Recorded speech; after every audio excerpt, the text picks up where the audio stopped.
আমাদের ছোটবেলায় চারদিক খুব অন্ধকার ছিল, আর মনে ছিল ভয়ের রাজত্ব। চোখ বুজলেই ড্রাগন, আর চোখ খুললেই অশরীরী। ভয়ে মায়ের কোলে আরো গুটিয়ে সুটিয়ে যেতাম। মা গায়ে হাত বুলিয়ে বলতো, এই অন্ধকার আর থাকবে না, একদিন মা জগদ্ধাত্রী সব কিছু আলো করে দেবেন।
চন্দননগরের যে আলোর রূপকথার গল্প, এটা শুরু হলো কবে?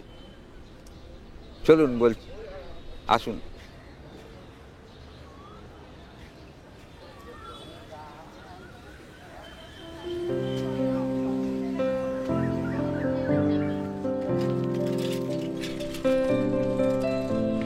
আমরা চন্দননগরের যে ইনহ্যাবিট্যান্টস, যারা পুরনো যারা রয়েছেন, তাদেরও নিজস্বতা ছিল, নিজেদের একটা আইডেন্টিটি ছিল। সেগুলো আমরা শুনেছি। সেটা তাঁত শিল্পর ওপর ছিল, যেটা জগৎ বিখ্যাত। তার পরবর্তীকালে একটা সময় ওই মানুষজনদের ফ্যামিলিরই এরাই আবার কিন্তু বিপ্লবী যে যুগটা এলো, সেই সময় দেশের জন্য তারা করছেন, জীবন দিচ্ছেন। আবার তার পরবর্তীকালে এদেরই বংশধররা আর একটা শিল্পর সাথে যুক্ত হচ্ছে, সেটা হচ্ছে আলোক শিল্প। এই যে ধারাটা, এটা কিন্তু আমাদের পুরনো পরম্পরায় আসছে, যে আমরা নতুন কিছু করব, আমাদের একটা আইডেন্টিটি থাকবে।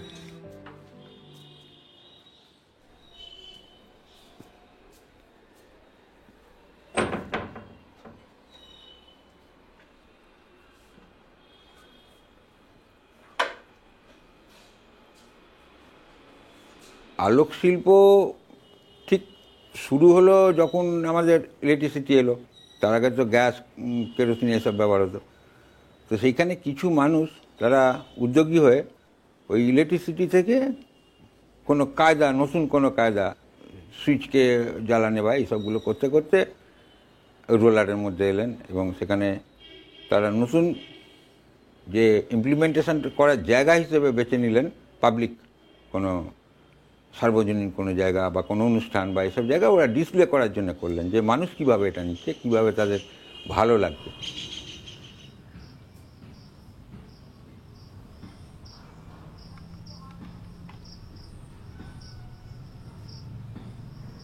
তখন ক্লাস 7 এরকম পড়ি। একটা টর্চ নিয়ে সুইচটা নিয়ে জ্বলছে নিভছে, জ্বলছে নিভছে। এই একটা পোকাটা ঢোকার কারণ হচ্ছে যে টর্চের একটা জ্বলছে নিভছে কী করে হচ্ছে। আমি মনে হয় যে টর্চ যদি একটা জলে নেবে, তখন স্কুলে একটা লাইটকে যদি আমরা জলা নেবা করে, এই যে সরস্বতী পুজো, এটা মানে জাস্ট ছোটোবেলার একটা আইডিয়া।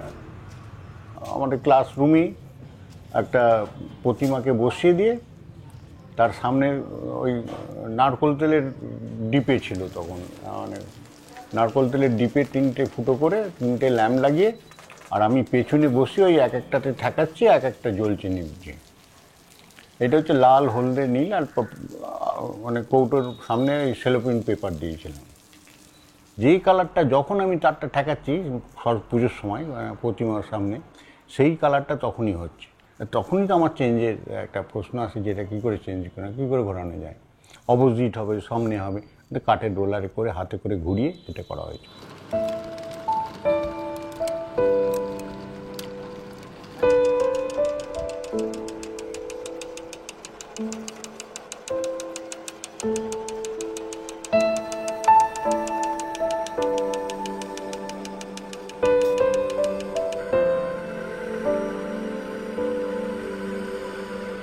তখন রাস্তায় টিউব লাইট করতো, আর এরকম বড় বড় 500 ওয়াট হ্যালোজেন এসব লাগানো হতো, মানে আমাদের জগদ্ধাত্রী পুজো। আমি একটা চেঞ্জ লাইট করতে চেয়েছিলাম যে রাস্তায় দৌড়বে, তো রাস্তায় দৌড়বের লাইটটা আমি এখানে করেছিলাম। পরাবার ফুল চালাইনি আর কি, তখন আমার একদিন খানিকটা চালিয়ে দিয়ে ছেড়ে দিয়েছিলাম, পরের দিনে চালাবো। পরের দিনে গিয়ে দেখি ওটা সমস্ত খুলে ঝুড়ি করে ঘরের তলায় রেখে দিয়েছি। তা আমি তো ছোটো, তখন আমাকে কেউ মানতও না। এই কী হলো, আমি অনেক খুলে রেখলেন, বলে তুই এসব বুঝবি না কিছু, এখানে লাইট হচ্ছে না, লাইট দরকার। তখন আমার অনেক খুলে টিউব লাগালাম, মানে কষ্ট লাগলো, মানে বিরাট একটা ঘা খেলাম আমি। আমি তার পরের বছর ওইটা বিদ্যালঙ্কা বলে একটা পাড়ারই আছে আমার নিজের পাড়া, ওইখানে আমি লাইটটা করলাম, রাস্তায় লাগালাম, রাস্তায় লাগিয়ে তখন ওই দৌড়ানো সিস্টেমটা করলাম, যাচ্ছে আসছে যাচ্ছে আসছে। সে দেখে তো লোকে পাগল হয়ে গেছিল।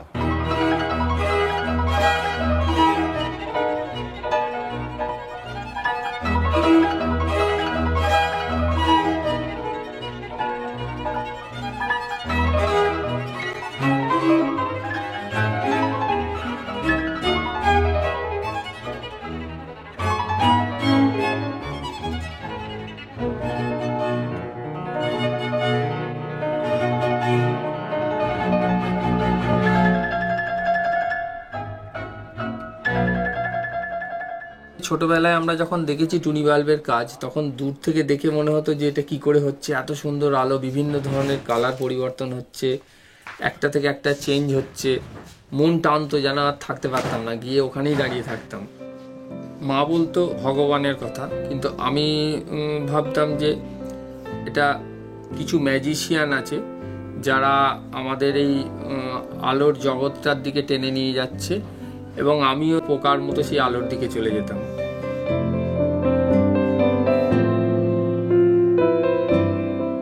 জাদুকর যে জিনিসগুলো দেখায় সেটা সত্য ঘটনা নয়, সেগুলো সব কিছু মেকানিক্যালভাবে তৈরি ঠিক করে।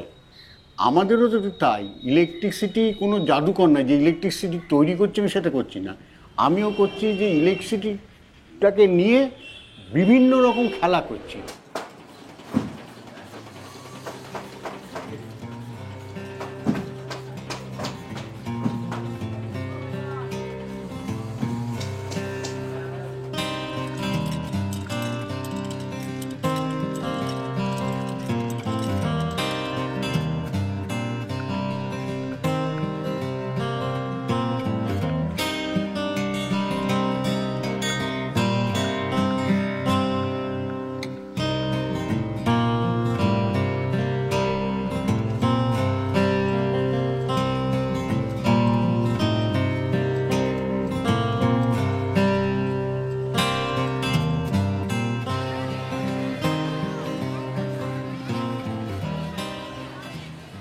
তখন দর্শক বাইরে থেকে ট্রেনে করে বা বাসে করে আসতেন না। দর্শনার্থী বলতে আমাদের ফ্যামিলির রিলেটিভরা আসতেন, বা তাদের বন্ধু বান্ধবরাও আসতে আরম্ভ করলো যে আমরাও যাবো চন্দননগরে, এগুলো অটোমেটিক দেখবো।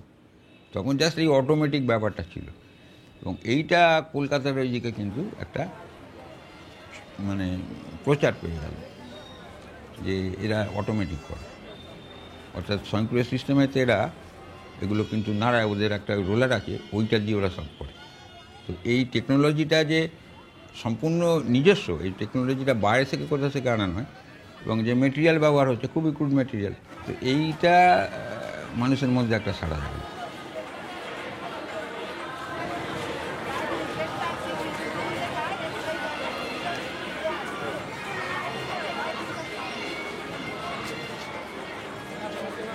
আমরা কার্টুনগুলো দেখি, ওর ভেতরে একটা গল্প আছে, আমাদের লাইটের মধ্যে সেই গল্পটাকে আনতে হচ্ছে। এইখানে যে ফিগারগুলো এবং তার যে অ্যাকুরেসিগুলো আমরা রাখছি, এটাকে অ্যানিমেশন বলা যায়। এই মেসেজটা লিখে দেওয়া নয়, মেসেজটা ওই মুভমেন্ট, সার্কিটারি সিস্টেম এবং ওর যে আর্ট, ওদের যে কম্বাইন্ড মুভমেন্টগুলো, এইগুলো থেকে বেরিয়ে আসছে। এটা অনেক সময় হাসির ব্যাপারে হয়, এটা অনেক সময় মেসেজ টু দ্য নেশন হয়।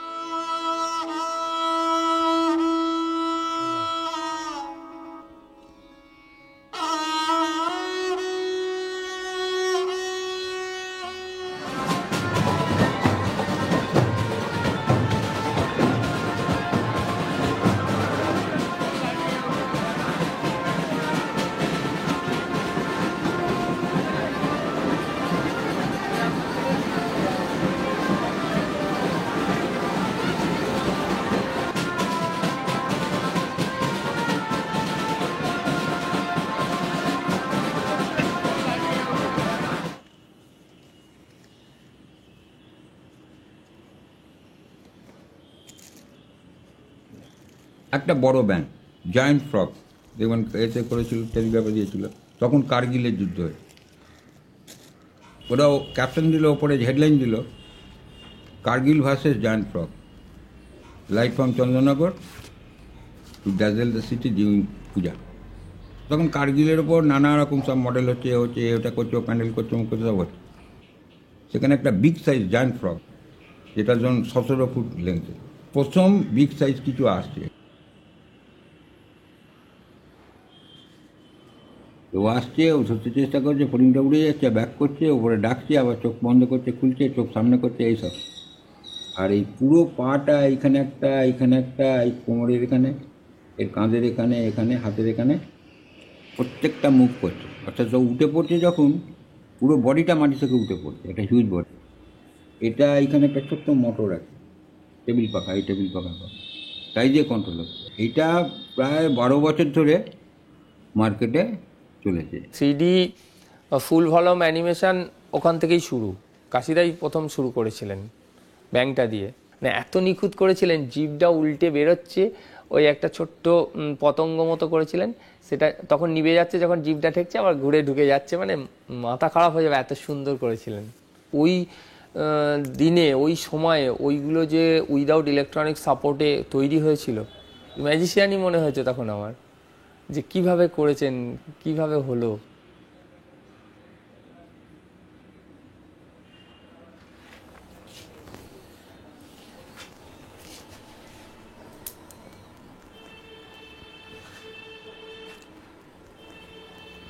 ওরা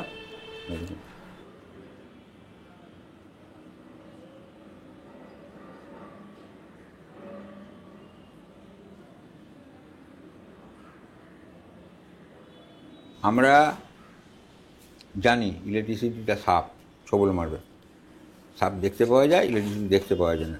সাপের মুখে যদি একটা ব্যাঙ দিয়ে দেওয়া হয়, এবার আপনি ওর মুখের কাছে হাত নিয়ে যান, কিছু করতে পারবেন না, তো ব্যাঙটা আটকে গেছে মুখে। আমরা এটাকে সেইভাবে লক করে দিই।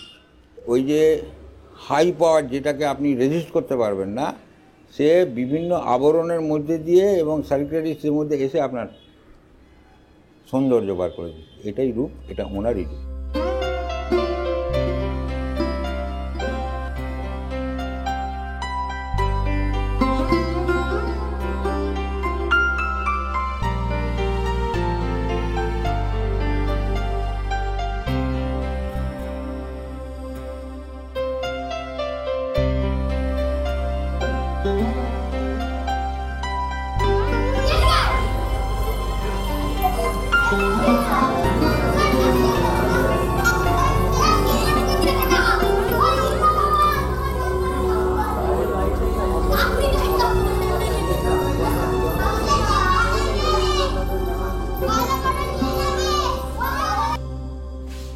আমার বাবা মা বা দাদুরা তখন ইলেকট্রিসিটিতে হাত দেওয়াটা পছন্দ করতো না। সুইচে হাত দেওয়া মানে ভিজে হাতে সুইচে হাত দেবে না, যদি আটকে দেয়। তা আমি তখন সেই সময় ইলেকট্রিক নিয়ে ছেলেখেলা করছি, জুটছি করছি লুকিয়ে। তা আমার বাড়ি থেকে বেধড়ক মেয়ের তাড়িয়ে দিয়েছিল। তারা নেই, আর তাদের কাছে আমি দোষ দিচ্ছি না, কিন্তু তাদের তো ঠিক পথেই চলেছিল। কিন্তু আমি একটা কিছু করব, আমার মনে ছিল আমি এই ইলেকট্রিক নিয়ে একটা কিছু করব। প্রায় 4-5 বছর আমি বাইরে ছিলাম। তারপর ফিরে এলাম। তারপর মা আমার তখন আদর করে রেখে নিল। তখন আমি বিখ্যাত হয়ে গেছি, না শ্রীধর বাবু হয়েছি। শ্রীধর তুই তোকারি করার সাথে তখন মানে শ্রীধর বাবু হয়ে গেছি।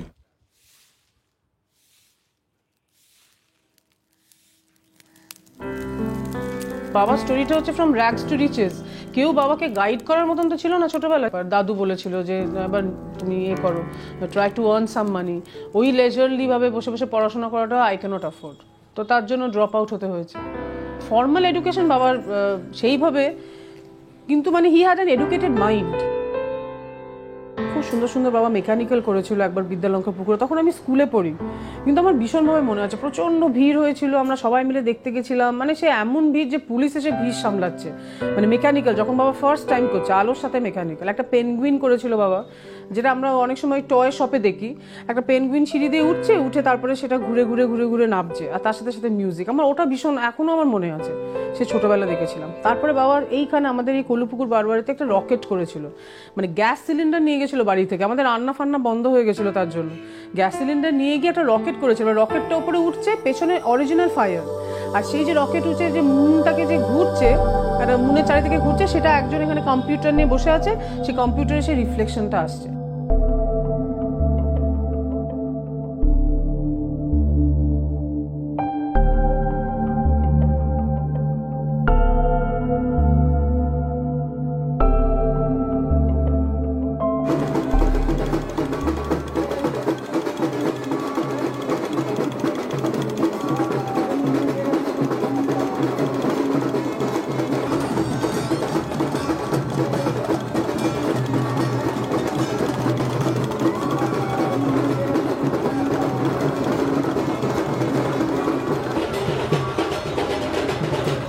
চন্দননগরের শিল্পীরা চন্দননগরে আলোকটা যেটা করে, এটা আমি দ্বিধাহীনভাবে বলছি, তারা এখানে কিন্তু ব্যবসায় অর্থে করে না।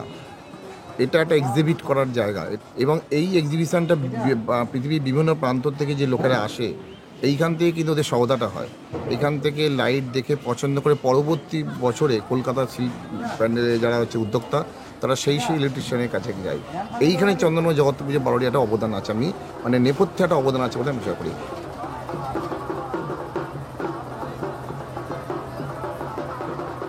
যখন সিদ্ধার্থদা যখন তার তার বয়সের কারণে, তার শারীরিক কারণে উনি এবছর শোভাযাত্রার কাজ করছেন না, তখন সিদ্ধার্থদার যে মূল যে মানে মিস্ত্রি যিনি কারিগর, সে আমাদের কাছে যখন এসে বললো, দাদা আমি কিছু করতে চাই, আমার তো অতটা ফাইন্যান্সিয়াল কন্ডিশন অতটা ভালো না। তার মানে ঠিক আছে, তুমি আমার প্ল্যাটফর্ম ইউজ করো, আমাদের কোনো অসুবিধা নেই, তোমার খারাপ ভালো যা হবে আমরা মেনে নেবো। এবারে আমাদের থিম হচ্ছে পিসি সরকারের ম্যাজিক। আমরা আলোর মাধ্যমে পিসি সরকারের ম্যাজিকটা দেখাবো।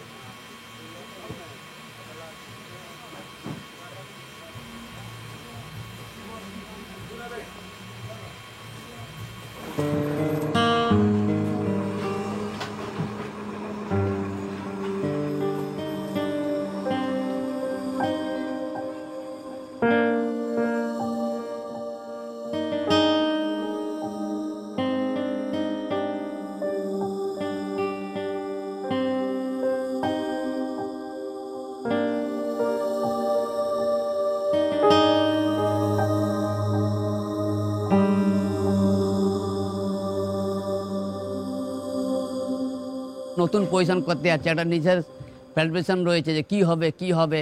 আর লোকজনও চিন্তা করছে যে সারা একটা বাচ্চা ছেলে আর চন্দ্রনগরে পজিশন করতে যাচ্ছে, সবারও এরম, আর আমাদেরও টেনশন হয়ে যাচ্ছে। দুই ভাই রাত্রে তো ঘুম, লেবারদের ছেড়ে দিচ্ছি, লেকিন আমরা বাবাটা একটা অবধি কাজ করে যাচ্ছি। কেন? মান সম্মান গেলে আগে আমার যাবে, লেবারদের কিছু যাবে না।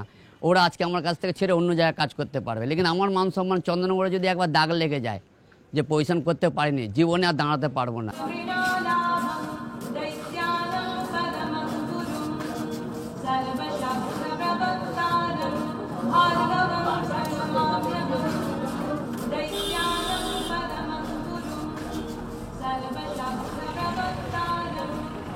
প্রায় 7-8 মাস ধরে আমাদের প্রস্তুতি হচ্ছে। লাস্ট ইয়ারও আমরা সারা চন্দননগরে ইলেকট্রিকেতে মানে আলোকসজ্জা তো ফার্স্ট হয়েছিলাম, এবছরও আশা রাখি আমরা ফার্স্ট হব। কম্পিটিটার বলতে দেখুন আমরাই সেরা, আমাদের কোনো কম্পিটিটার নেই।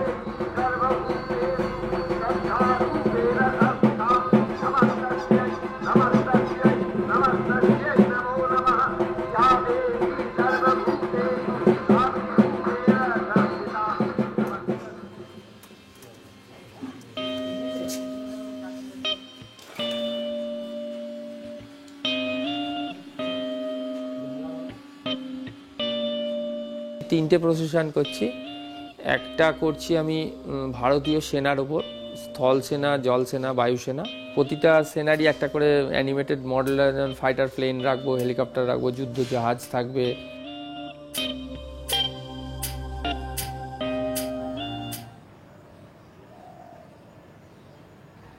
তারপর হঠাৎ একদিন তাপস সেন এলো, থিয়েটার জগৎ, লাইটের জগতের তাপস সেন। তা তাপস সেন এসে বলল, শ্রীধর, রাজীব গান্ধী একটা অফার দিয়েছে, চন্দননগর থেকে লাইট করে নিয়ে যেতে হবে, পুরো প্যানেল করে দেবে, ছবি এঁকে দেবে। তা আমি বললাম ঠিক আছে, ড্রয়িংটা নিয়ে আসুন। ড্রয়িংটা নিয়ে এলো, 20টা ড্রয়িং, 10 ফুট বাই 20 ফুট এক একটা বোর্ডের সাইজ। তা 3টে জায়গায় চলবে, মস্কো, তাশখান্ড আর লেনিনগ্রাডে। তখন আমি কাঠের রোলার একটা 200 টাকা খরচা করে, দুপাশে বেয়ারিং, তার উপর তাঁবার প্লেট মারা, তার উপরে ফিঙ্গার দিয়ে ঘুরছে, ফ্লাশ হচ্ছে, দেখার মতন হয়েছিল। লোকজন দারুণ। আমরা মানে কি বলবো, যে ওখানে প্রচুর নাম হয়েছিল, প্রচুর। মানে কিছু লোক এসে দেখছে, ইন্টারভিউ নিচ্ছে, কী করে হচ্ছে না হচ্ছে এই করে। সেটা ওরা এখনো মিউজিয়ামে রেখে দিয়েছে, সেই কাঠের রোলার আর সেই বোর্ড।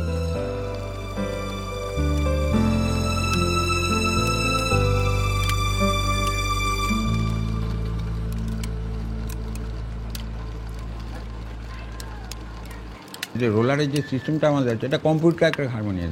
তখন জাপান কি করে, ওই 2-in-1গুলো আছে, ওর গায়ে এলইডিগুলো, ম্যাজিক আইয়ের যে জায়গাটা, সিগন্যালটা, সেইটাকে দিয়ে নাড়াচাড়া করে।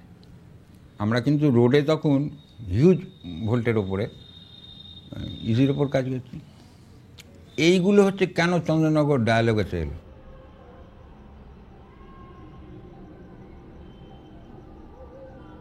টেমসের জন্যে বলে নন্দিতা পাল চৌধুরী, তখন আমি একটা ড্রয়িং করে ওকে দিয়েছিলাম, এই ড্রয়িংটা করেছিলাম।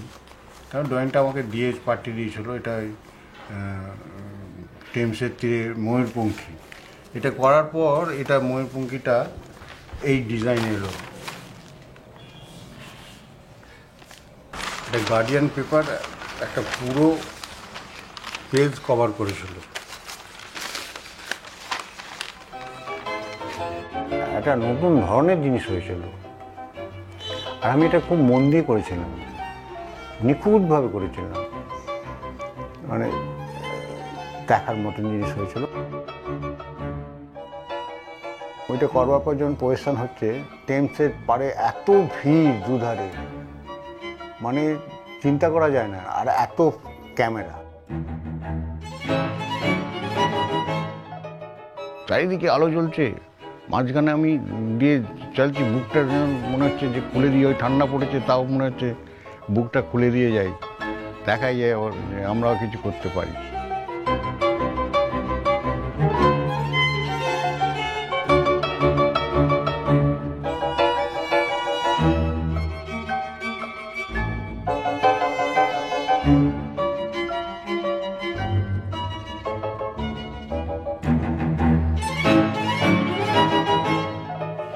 না, এই পদ্ধতিটা আর নেই তো, আর তো পদ্ধতিটা উঠে গেছে সব। কষ্টটা তো ভেতরে বুকে লাগে, জিনিসটা উঠে গেল।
আর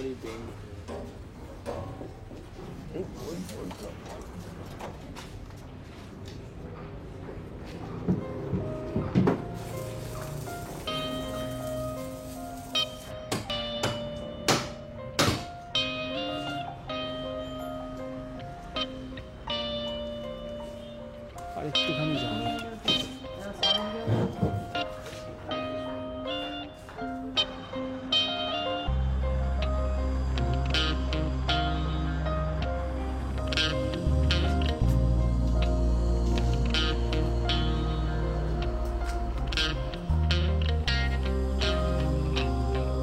যখন ওই লাইটের কাজ করতে করতে একটা সময় এলো, ডাব্লিউবিএসসি, ডিসিএল আর সিএসসি বলে দিল আমরা ওই অত প্রচুর পরিমাণে পাওয়ার দিতে পারবো না, মানে আলোকসজ্জার জন্য। আর পাওয়ার যদি দিতে হয় এত একটা অ্যামাউন্টের বাজেট হয়ে গেল বারোয়ারিগুলোর, তারা দেখলো লাইট করার থেকে আমার প্যান্ডেলে সেই টাকাটা ইনভেস্ট করলে আরও বেশি প্লাস পয়েন্ট হবে।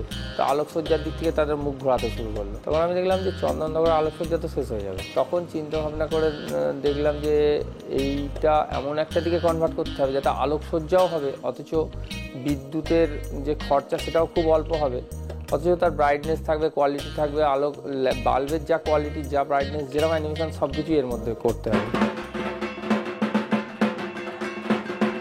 2005 সালে এই যে যেমন ঘটনাটা ঘটেছিল, তখন এই অসীম দে আমার কাছে এসে বলেছিল যে আমি একটা আলো করতে চাই উইদাউট জেনারেটর, আমি অসম্ভব বলে তাকে বলে এসে অসম্ভব ব্যাপার। তখন আমাকে বলে ঠিক আছে আমি আপনাকে মডেল করে দেখাচ্ছি। এবং সেইখানে আমি আমার কমিটিকে কিছু না বলে, কেন কমিটি মানে সোজা কথা সেই দিকেই আমি বলতাম বলে তুই পাগল ছাড়া কেউ না, এটা হতে পারে না। তখন আমার 200 কেবি ইঞ্জিন ভাবা ছাড়া ভাবতে পারতাম না। আমি তার বাড়িতে 6 মাস ধরে পড়েছিলাম উইদাউট কনসেন্ট মাই কেউ জানি না কারণ কি। সেখানে আমরা এক্সাইড ব্যাটারিতে আমরা যোগাযোগ করি, তাদের কাছ থেকে তাদের ইঞ্জিনিয়ার আসে, তারাও বলেছিল এটা অসম্ভব, এই 12 ঘন্টা ব্যাটারিতে চলবে একটা এলইডি লাইট, এটা অসম্ভব।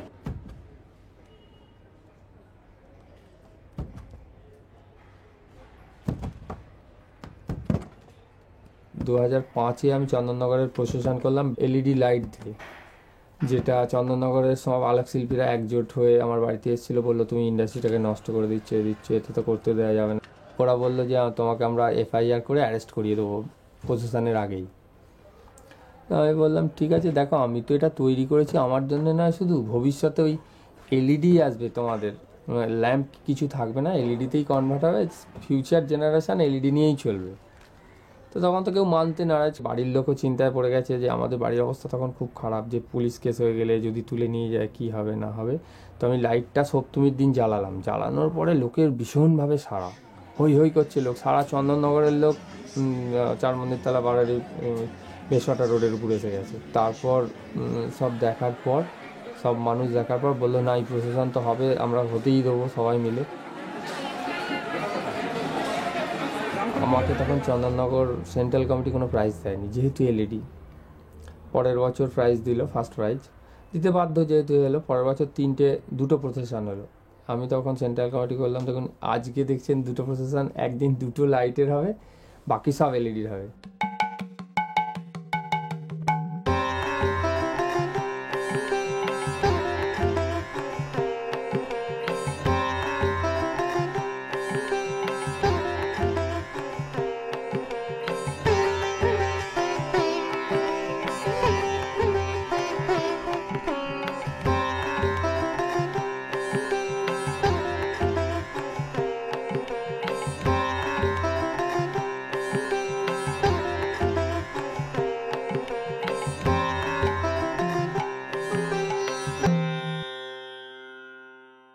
এটা ল্যাম্প নয়, এটা লাইট এমিটিং ডায়োড। ডায়োড কিন্তু ল্যাম্প নয়। এটা প্রথম যখন ওরা ব্যবহার করছিল তখন এটা ইন্ডিকেট করছিল অ্যাট্রাক্ট করার জন্য, আমার একটা কোনো ডিভাইস ও কাজ হয়ে গেছে, সুতরাং ও জোরে আপনার চোখে মারে, ঘরে যে লুমেন আছে তার উপর দিয়েও আপনার চোখের দিকে যে আপনার ইনভার্টারে এই ব্যাটারি চার্জ হয়ে গেছে, কি আপনার এটা একটা ডিস্টারবেন্স এসছে, এই সবগুলোকে জানাবার জন্য এইটাকে ব্যবহার করতো। এটা কিন্তু ডেকোরেশন লাইটের জিনিস না।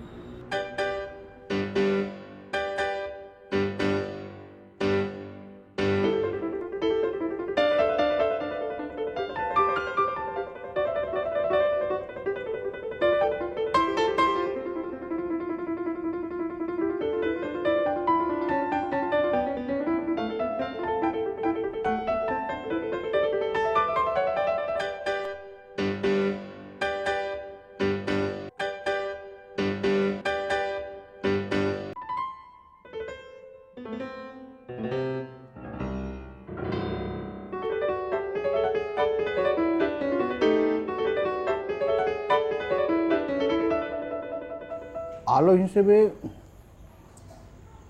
বলতে গেলে আগেকার দিনই ভালো ছিল। এটা আমার চোখে বড্ড লাগে।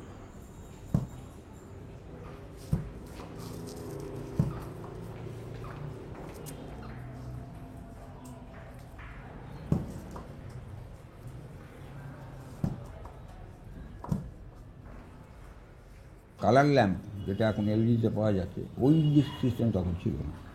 যেখানে যেখানে যা রঙের দরকার ফিগারের বা নকশার, সেগুলোকে ওই সেলোফেন পেপার দিয়ে করা হচ্ছে। পরবর্তীকালে পিভিসি পেপার থেকে করা হচ্ছে।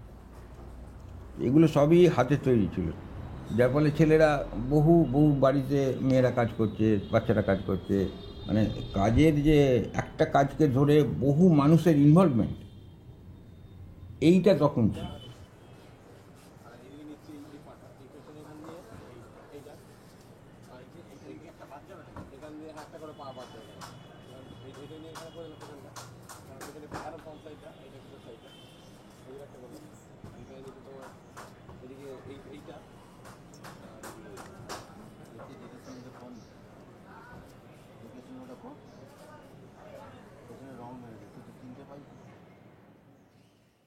এখন যে এলইডি সবটাই বাইরে, সবটাই চায়, সব প্রোডাক্টটা, একমাত্র ঢালাই সিটটা এটাই ইন্ডিয়া, তাছাড়া কোনোটাই কিছু ইন্ডিয়া নেই, সব চায়না। কেন বললে তো আমাদের দুঃখ যদি হয়, কোনো কন্ট্রাক্টর কাজ করছে সেখানে যদি গিয়ে বলি এটা আমার ভালো লাগছে না, এটা খুলে দে, তার মনে কষ্ট পাবে। সেই জন্যে সেটা কথাটা বলি না, কিন্তু ভেতরের দুঃখটা থেকেই যায়।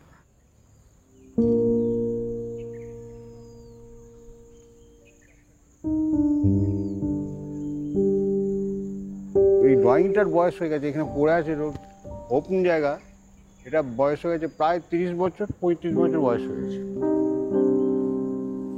এখানে সব মুভমেন্ট করতো, এটা একদম মুভমেন্ট করতো, উঠে স্প্রে করতো।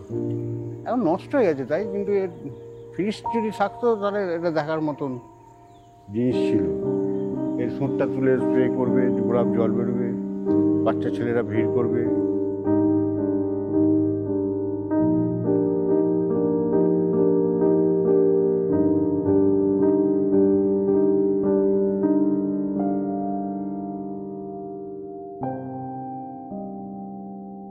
এই মডার্নাইজেশনটা যদি আমরা অ্যাকসেপ্ট না করতাম ওই সময়, ধরুন আমি করলাম না, অন্য একটা স্টেট থেকে বা অন্য একটা কান্ট্রি থেকে যদি এই মডিফিকেশান রেজাল্টটা আসতো, তাহলে কী হতো, আমার চন্দননগরের যে রোজগার, আমার চন্দননগরের যে মডিফিকেশান করে এখন যে চন্দননগরেই ম্যানুফ্যাকচারিং হচ্ছে, এই জিনিসটা হতো না। হয়তো চায়নার কোনো একটা প্রভিন্স থেকে সেটা তৈরি হয়ে ইন্ডিয়ায় ঢুকতো, আমরা সেটা ইউজ করতাম, তার ফলে কী হতো, আমাদের রোজগারটা কিন্তু কমে যেত।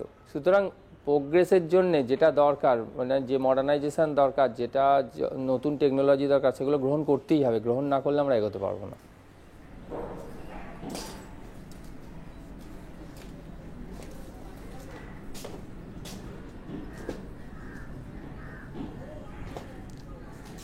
এবছর একটা নতুন জিনিস তৈরি করতে যাচ্ছি, যেটা আমাদের চন্দননগরের যে ঐতিহ্য ছিল টুনি বাল্ব, সেটাকে মডিফাই করে এলইডির মাধ্যমে টুনির যে রিফ্লেকশানটা সেটা তুলে ধরার চেষ্টা করেছি। টুনির একটা বিশেষত্ব ছিল যে আমরা ওর ভিউ, ওকে যেখান থেকে দেখো, সামনে বা দূর থেকে দেখলে তার একটা ভিজিবিলিটি ছিল এবং চোখে কোনো লাগতো না, যেটা এলইডিতে চোখে লাগে। তা সেটাই আমার এবার মাথার মধ্যে ছিল যে চন্দননগরের যে শিল্পটা হারিয়ে যাচ্ছে, তাই সেটাকে আমি টুনির মাধ্যমটাকে না করে আমরা এলইডিটাকে টুনি ফরমেশন করেছি।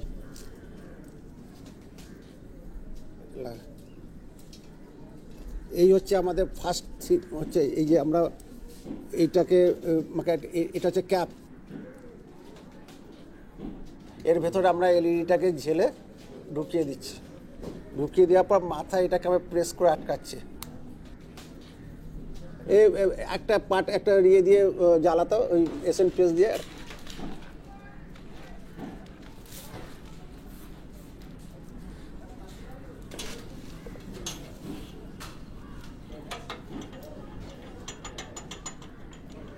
ওকে তুলে দে, তলা থেকে তুলে দে একটুখানি।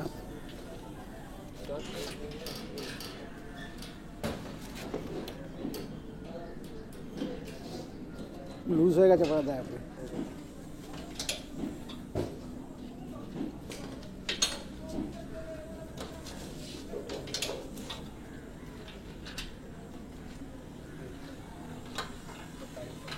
এইটা আমরা যেটুকু আমরা কাজ করতে করতে লোকের কাছে যেটুকু মাকে আমরা পেয়েছি মাকে লোকেরা যে আলোচনা করছে বা বাচ্চাদের আমরা নিয়ে আসছি, তারা দেখে খুব আনন্দ পেয়েছে।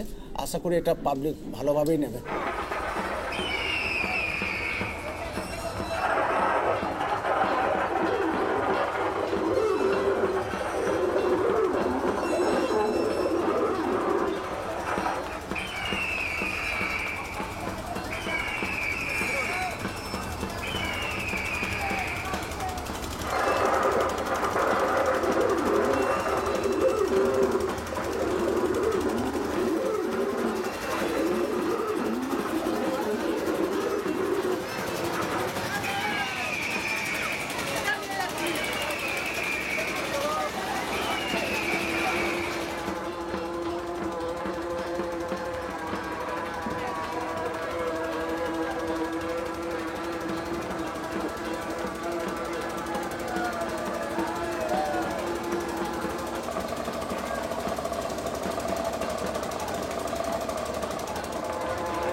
আর্টিস্টকে, শিল্পীকে কিছু সৃষ্টি করতে হচ্ছে, তার নিজস্বতা একটা দিচ্ছে এবং সেখানে সে অ্যামিউজমেন্ট দান করছে।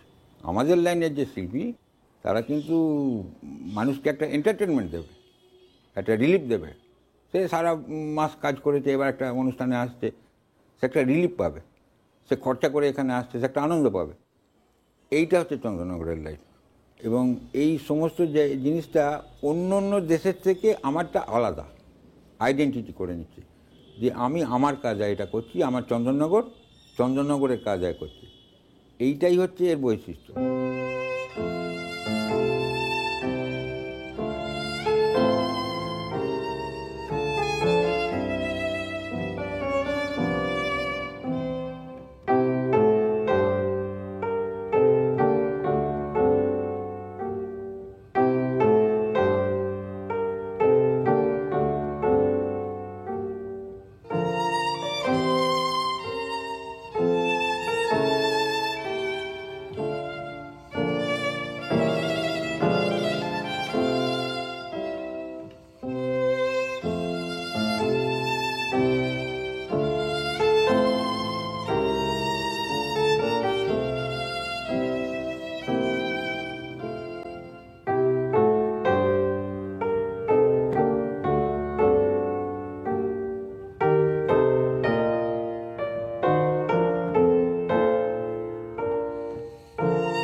জন্য চন্দননগরের রাস্তায় সারা রাত মানুষ জেগে থাকেন, পায়ে পায়ে হাঁটেন এবং সবাই মিলে চন্দননগরটাকে সেদিন দ্য টাউন নেভার স্লিপস, সেদিন রাতে কেউ ঘুমোয় না আমরা, সেই শোভাযাত্রার পুরস্কার। দূর দূরান্ত থেকে মানুষ আসেন এই আলোকসজ্জা দেখতে। কারা তৈরি করেন এই সুন্দর সুন্দর আলোকসজ্জাগুলি? চন্দননগর পৌর নিগমের পক্ষ থেকে এই আলোর মধ্যে আমরা উপস্থিত করতে চাই সেই আলোক শিল্পীদের। চন্দননগর শ্রী 2014 মঞ্চ থেকে আলোক শিল্পীদের সম্বর্ধনা জানাবো আমরা। আহ্বান জানাচ্ছি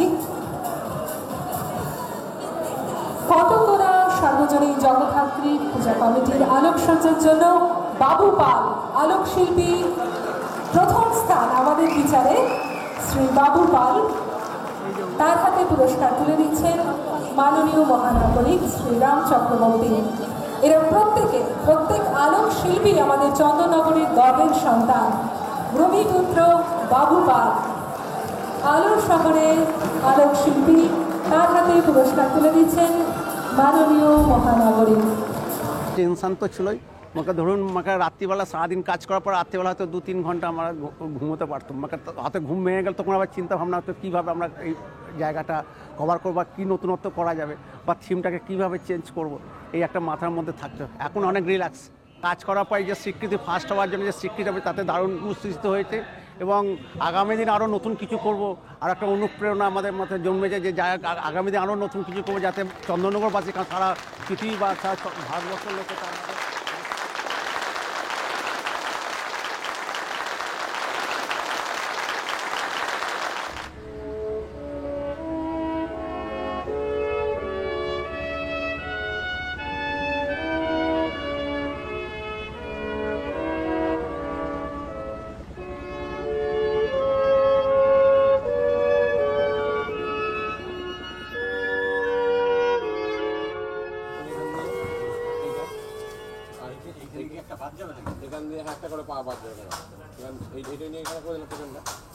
চন্দননগর থেকে ধরুন মাসে 1-1.5 কোটি টাকার মাল সারা দেশে যাচ্ছে, যেটা বিক্রি হচ্ছে। রেন্টের মাল ধরুন অন্তত 20-25 লক্ষ টাকার যাচ্ছে। সুতরাং ইন্ডাস্ট্রিটা তো কুটির শিল্প হতে পারে, কিন্তু 3 লক্ষ লোকের খাবার তো জোটাচ্ছে। আমার ইচ্ছা আছে ব্যাঙ্গালোরে যেমন ইলেকট্রনিক্স সিটি রয়েছে, আমাদের চন্দননগরে এরকম একটা 10 বিঘে 20 বিঘে জমির উপর ইলেকট্রনিক্স হাব হবে, যেখানে সারা দেশের লোক আসবে, সমস্ত কিছু সেখানে ফেসিলিটি থাকবে। তারা যে কোনো জায়গা থেকে দেখবে, দেখে এখানে এসে জিনিস কিনবে এবং তার কোয়ালিটি মেনটেন করবো আমরা, আইএসও করব, যাতে যেটা একটা ব্র্যান্ডেড হয়, সারা পৃথিবীর বাজার কাটতে পারি আমরা। আজকে চায়না আমার দেশ থেকে যখন রোজগার করে আনতে পারছে, আমরা কেন চায়না থেকে রোজগার করতে পারবো না?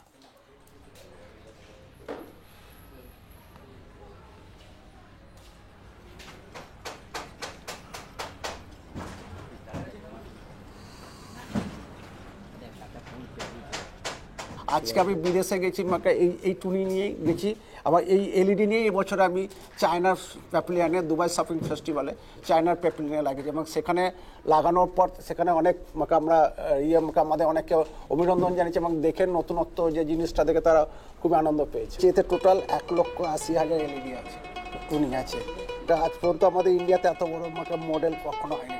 এটার টোটাল লম্বা হচ্ছে 30 ফুট লম্বা, আর হাইট হচ্ছে 12 ফুট হাইট। এর পাগুলো মুভমেন্ট আছে, ল্যাসটা মুভমেন্ট করবে, মুখটা মুভমেন্ট করবে এবং ঘাটটা মুভমেন্ট করবে।